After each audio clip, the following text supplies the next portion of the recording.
Chapter 6. I become Supreme Lord of the Bathroom. Once I got over the fact that my Latin teacher was a horse, we had a nice tour, though I was careful not to walk behind him.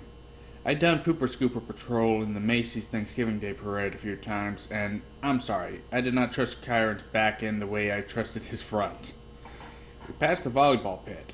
Several of the campers nudged each other. One pointed to the Minotaur horn I was carrying. Another said, "That's him." Most of the campers were older than me. Their satyr friends were bigger than Grover, all of them trotting around in orange Camp Half-Blood t-shirts, with nothing else to cover their bare, shaggy hindquarters. I just woke up. I wasn't normally shy, but the way they stared at me made me uncomfortable. I felt like they were expecting me to do a flip or something. I looked back at the farmhouse. It was a lot bigger than I'd realized. 4 stories tall, sky blue with white trim. Like an upscale seaside resort. I was checking out the Brass Eagle weather vane on top when something caught my eye. A shadow in the uppermost window of the attic gable. Something had moved the curtain, just for a second, and I got the distinct impression I was being watched. "What's up there?" I asked Kyron. He looked where I was pointing, his smile faded. "Just the attic. Somebody lives there?" "No," he said with finality. "Not a single living thing." I got the feeling he was being truthful, but I was also sure something had moved that curtain. "Come along, Percy," he said, his light-hearted tone now a little forced. "Lots to see." We walked through the strawberry fields, where campers were picking bushels of berries while a satyr played a tune on a reed pipe. Kyron told me the camp grew a nice crop for export to New York restaurants and Mount Olympus. It pays our expenses, he explained, and strawberries take almost no effort. He said Mr. D had its effect on fruit-bearing plants. They just went crazy when he was around. It worked best with wine grapes, but Mr. D was restricted from growing those, so they grew strawberries instead. Yeah. I watched the satyr playing his pipe. His music was causing lines of bugs to leave the strawberry patch in every direction, like refugees fleeing a fire. I wondered if Grover could work that kind of magic with music. I wondered if he was still inside the farmhouse getting chewed out by Mr. D. "Grover won't get in too much trouble, will he?" I asked Kyron. "I mean, he was a good protector, really." Kyron sighed. He shed his tweed jacket and draped it over his horse's back like a saddle. "Grover has big dreams, Percy. Perhaps bigger than are reasonable. To reach his goal, he must first demonstrate great courage by succeeding as a keeper, finding a new camper and bringing him safely to Camp Half-Blood Hill. Well, to Half-Blood Hill. But he did that." "I might agree with you," Kyron said, "but it is not my place to judge. Dionysus and the Council of Cloven Elders must decide. I'm afraid they might not see this assignment as a success. After all, Grover lost you in New York. Then there's the unfortunate fate of your mother, and the fact that Grover was unconscious when you dragged him over the property line. The Council might question whether this shows any courage on Grover's part." I wanted to protest. None of what happened was Grover's fault. I also felt really, really guilty. If I hadn't given Grover the slip at the bus station, he might not have gotten in trouble. "He'll get a second chance, won't he?" Kyron winced. "I'm afraid that was Grover's second chance, Percy. The Council was not anxious to give him another either, after what happened the first time, 5 years ago. Olympus knows. I advised him to wait longer before trying again. He's still so small for his age." "How old is he?" "Oh, 28. "What? And he's in 6th grade? "Satyrs mature half as fast as humans, Percy. Grover has been the equivalent of a middle school student for the past 6 years. "That's horrible." "Quite," Kyron agreed. "At any rate, Grover is a late bloomer, even by satyr standards, and not yet very accustomed to woodland magic. Alas, he was anxious to pursue his dream. Perhaps now he will find some other career." "It's not fair," I said. "What happened the first time? Was it really so bad?" Karen looked away quickly. Let's move along, shall we? But I wasn't quite ready to let the subject drop. Something had occurred to me when Karen talked about my mother's fate, as if he were intentionally avoiding the word death. The beginnings of an idea, a tiny, hopeful fire, started forming in my head. Karen, I said, if the gods and Olympus and all that are real. Yes, child? Does that mean the underworld is real too? Karen's expression darkened. Yes, child, he paused, as if choosing his words carefully. There's a place where spirits go after death. But for now, until we know more, I would urge you to put that out of your mind. What do you mean, until we know more? Come, Percy, let's see the woods. As we got closer, I realized how huge the forest was. It took up at least a quarter of the valley with trees so tall and thick you could imagine nobody had been there since the Native Americans. Karen said, the woods are stocked, if you care to try your luck, but go armed. Stocked with what? I asked. Armed with what? You'll see. Capture the flag is Friday night. Do you have your own sword and shield? My own? No, Karen said. I don't suppose you do. I think a size 5 will do. I'll visit the armory later. I wanted to ask what kind of summer camp had an armory, but there was too much else to think about, so the tour continued. We saw the archery range, the canoeing lake, the stables, which Karen didn't seem to like very much, the javelin range, the sing-along amphitheater, and the arena where Karen said they held sword and spear fights. Sword and spear fights? I asked. Cabin challenges and all that, he explained. Not lethal. Usually. Oh, yes, and there's the mess hall. Karen pointed to an outdoor pavilion framed in white Grecian columns on a hill overlooking the sea. There were a dozen stone picnic tables. No roof, no walls. What do you do when it rains? I asked. Karen looked at me as if I'd gone a little weird. We still have to eat, don't we? I decided to drop the subject. Finally, he showed me the cabins. There were 12 of them, nestled in the woods by the lake. They were arranged in a U, with 2 at the base and 5 in a row on either side. And they were, without a doubt, the most bizarre collection of buildings I'd ever seen. Except for the fact that each had a large brass number above the door, odds on the left, evens on the right. They looked absolutely nothing alike. Number 9 had smokestacks like a tiny factory. Number 4 had tomato vines on the walls and a roof made out of real grass. 7 seemed to be made of solid gold, which gleamed so much in the sunlight it was almost impossible to look at. They all faced a commons area about the size of a soccer field, dotted with Greek statues, fountains, flower beds, and a couple of basketball hoops, which were more my speed. In the center of the field was a huge stone-lined fire pit. Even though it was a warm afternoon, the hearth smoldered. A girl about 9 years old was tending the flames, poking the coals with a stick. The pair of cabins at the head of the field, numbers 1 and 2, looked like his and hers mausoleums, big white marble boxes with heavy columns in front. Cabin 1 was the biggest and bulkiest of the 12. Its polished bronze doors shimmered like a hologram, so that from different angles lightning bolts seemed to streak across them. Cabin 2 was more graceful somehow, with slimmer columns garlanded with pomegranates and flowers. The walls were covered with images of peacocks. Zeus and Hera, I guessed. Correct, Karen said. The cabins look empty. Several of the cabins are, that's true. No one ever stays in 1 or 2. Okay, so each cabin had a different god, like a mascot. 12 cabins for the 12 Olympians. But why would some be empty? I stopped in front of the first cabin on the left, cabin 3. It wasn't high and mighty like cabin 1, but long and low and solid. The outer walls were of rough gray stone studded with pieces of seashell and coral, as if the slabs had been hewn straight from the bottom of the ocean floor. I peeked inside the doorway and Karen said, "Oh, I wouldn't do that."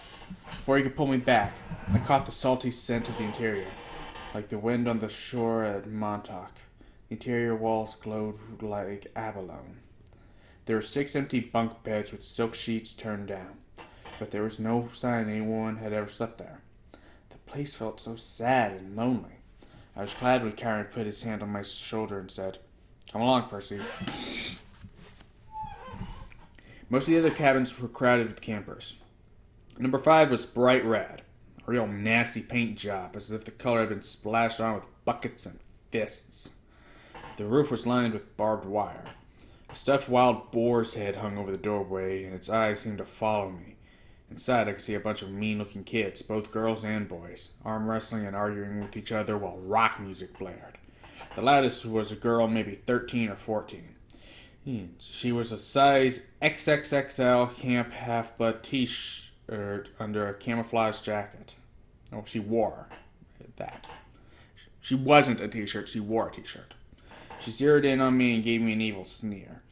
She reminded me of Nancy Bobofit, though the camper girl was much bigger and tougher looking, and her hair was long and stringy, and brown instead of red.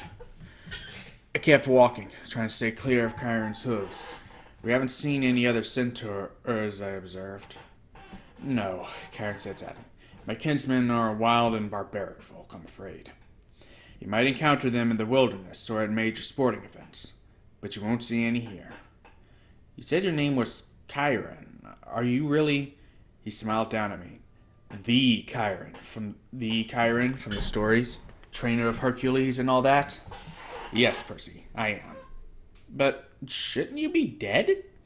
Chiron paused, as if the question intrigued him. I honestly don't know about should be. The truth is, I can't be dead. You see, eons ago, the gods granted my wish. I could continue the work I loved. I could be a teacher of heroes as long as humanity needed me. I gained much from that wish, and I gave up much. But I'm still here, so I can only assume I'm still needed. I thought about being a teacher for 3,000 years. It wouldn't have made my top 10 things to wish for list. Does it ever get boring? No, he said. Horribly depressing at times, but never boring. Why depressing? Chiron seemed to turn hard of hearing again. Oh, look, he said. Annabeth is waiting for us. The blonde girl I'd met at the big house was reading a book in front of the last cabin on the left, number 11. When we reached her, she looked me over critically, as she was still thinking about how much I drooled. I tried to see what she was reading, but I couldn't make out the title. I thought my dyslexia was acting up. Then I realized the title wasn't even English. The letters looked Greek to me. I mean, literally Greek. There were pictures of temples and statues and different kinds of columns, like those in an architecture book. Annabeth, Chiron said, I have master's archery class at noon. Would you take Percy from here? Yes, sir. Cabin 11, Chiron told me, gesturing toward the doorway. Make yourself at home. Out of all the cabins, 11 looked most like a regular old summer camp cabin, with the emphasis on old. The threshold was worn down, the brown paint peeling. Over the doorway was one of those doctor symbols, a winged pole with 2 snakes wrapped around it. What did they call it? A caduceus. I think I said that right. I don't know. Or catechaeus. I don't know how to say it. Inside, it was packed with people, both boys and girls, way more than the number of bunk beds. Sleeping bags were spread all over the floor. It looked like a gym where the Red Cross had set up an evacuation center. Chiron didn't go in. The door was too low for him. But when the campers saw him, they all stood and bowed respectfully. Well then, Chiron said. Good luck, Percy. I'll see you at dinner. He galloped away toward the archery range. I stood in the doorway looking at the kids. They weren't bowing anymore. They were staring at me, sizing me up. I knew this routine. I'd gone through it at enough schools. Well, Annabeth prompted, go on. So naturally I tripped coming in the door and made a total fool of myself. There were some snickers from the campers, but none of them said anything. Annabeth announced, Percy Jackson, meet Cabin 11. Regular or undetermined, somebody asked. I didn't know what to say, but Annabeth said, undetermined. Everybody groaned. The guy who was a little older than the rest came forward. Now, campers, that's what we're here for. Welcome, Percy. You can have that spot on the floor right over there. The guy was about 19 and he looked pretty cool.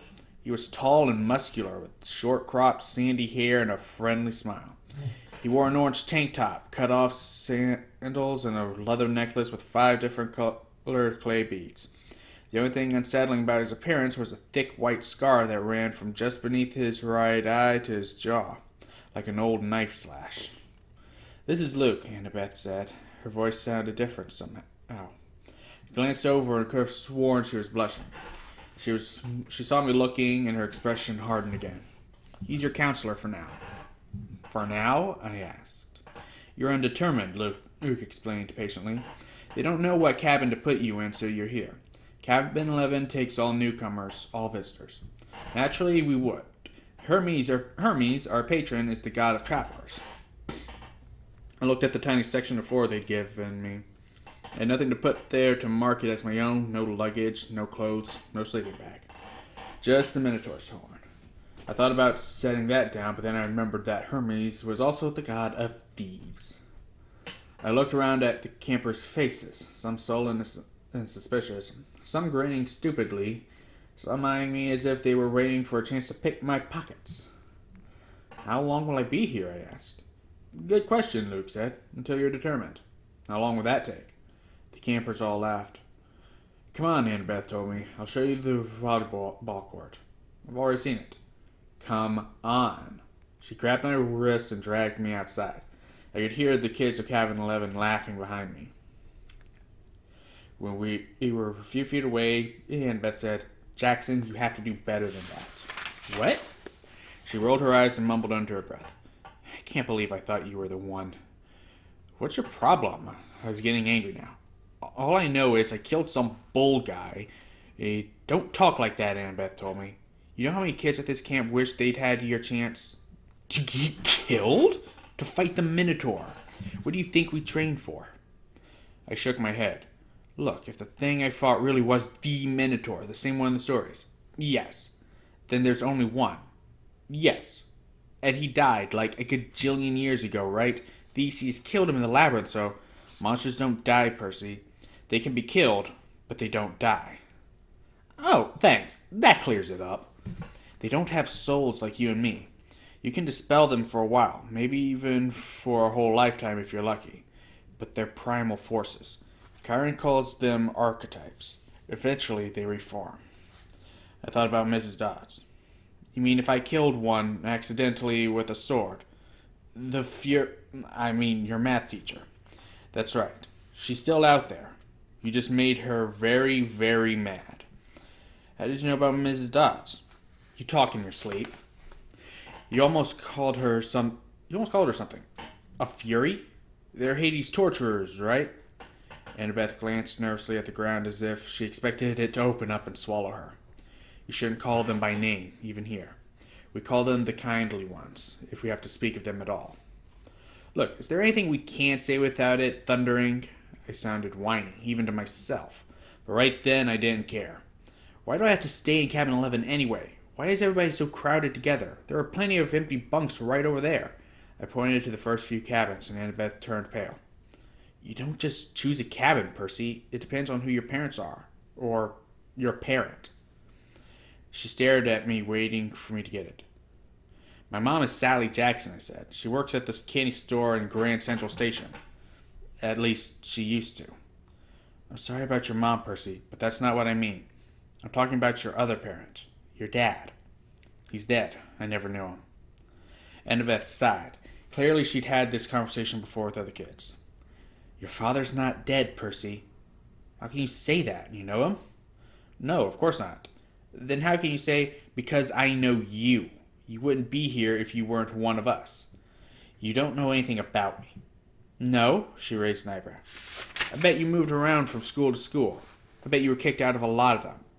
How? Diagnosed with dyslexia. Probably ADHD, too." I tried to swallow my embarrassment. "What does that have to do with anything?" "Taken together, it's almost a sure sign. The letters float off the page when you read, right? That's because your mind is hardwired for ancient Greek. And the ADHD? You're impulsive. Can't sit still in the classroom. That's your battlefield reflexes. In a real fight, they'd keep you alive. As for the attention problems, that's because you see too much, Percy, not too little. Your senses are better than a regular mortal's. Of course, the teachers want you medicated. Most of them are monsters. They don't want you seeing them for what they are. You sound like you went through the same thing. Most of the kids here did. If you weren't like us, you couldn't have survived the Minotaur, much less the ambrosia and nectar. Ambrosia and nectar. The food and drink we were giving you to make you better. That stuff would have killed a normal kid. It would have turned your blood to fire and your bones to sand, and you'd be dead. Face it, you're a half-blood. A half-blood. I was reeling with so many questions I didn't know where to start. Then a husky voice yelled, "Well, a newbie." I looked over. The big girl from the ugly red cabin was sauntering towards us. She had 3 other girls behind her, all big and ugly and mean-looking like her, all wearing camo jackets. See, that's one thing they messed up in the movies. They made Clarice actually kind of hot.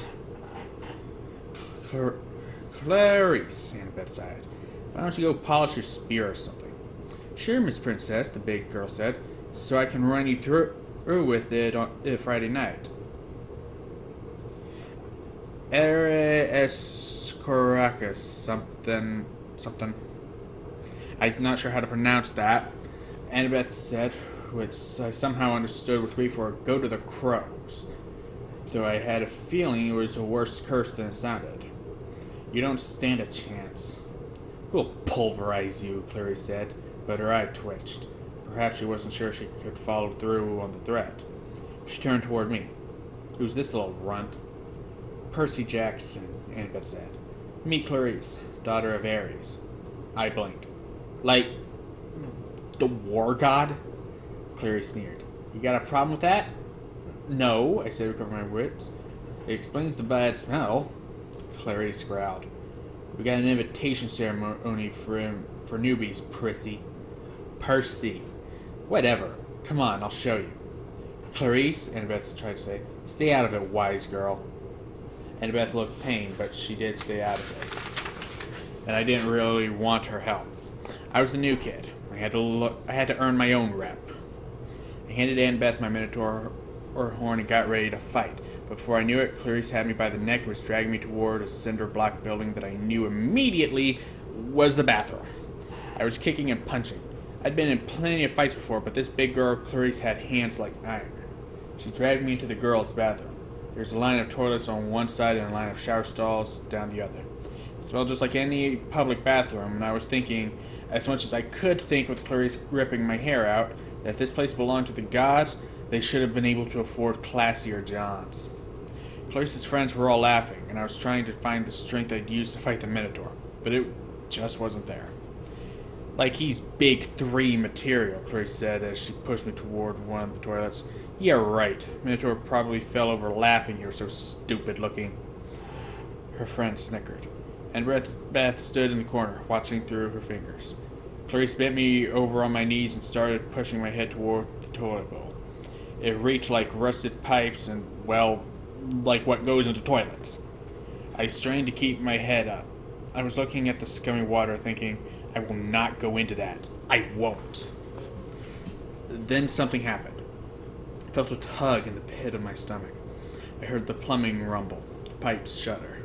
Clarice's grip on my hair loosened. Water shot out of the toilet, making an arc straight over my head, and the next thing I knew, I was sprawled on the bathroom tiles with Clarice screaming behind me. I turned just as water blasted out of the toilet again, hitting Clarice straight in the face so hard it pushed her down onto her butt. The water stayed on her like the spray from a fire hose, pushing her backwards into a shower stall. She struggled, gasping, and her friends started coming toward her. Then the other toilets exploded too. 6 more streams of water blasted them back. The showers acted up too. Together all the fixtures sprayed the camouflage girls right out of the bathroom, spinning them around like pieces of garbage being washed away.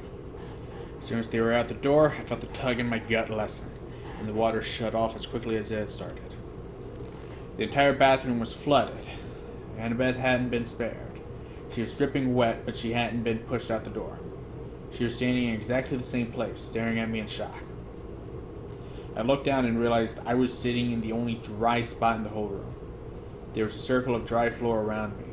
I didn't have one drop of water on my clothes. Nothing. I stood up, my legs shaky. Annabeth said, "How did you..." "I don't know." We walked to the door. Outside, Clarice and her friends were sprawled in the mud, and a bunch of other campers had gathered around to gawk. Clarice's hair was flattened across her face. Her camouflage jacket was sopping, and she smelled like sewage. She gave me a look of absolute hatred. "You are dead, new boy. You are totally dead." I probably should have let it go, but I said, "You want to gargle with toilet water again, Clarice? Close your mouth." Her friends had to hold her back.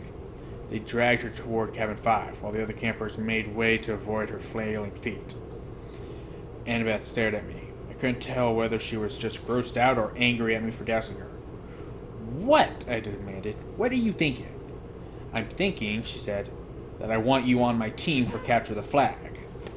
Ironically, in the movie, they ended up fighting, which didn't happen. But that's the end of chapter 6. Let's see, smoke. Okay, yeah, I don't know if Capture the Flag is next. I'm not sure if the next is the chapter where he finds out he's the son of Poseidon. But either way, that's the end of that chapter. So for now, thank you guys so much for watching, and as always, I will see you in the next episode. Later.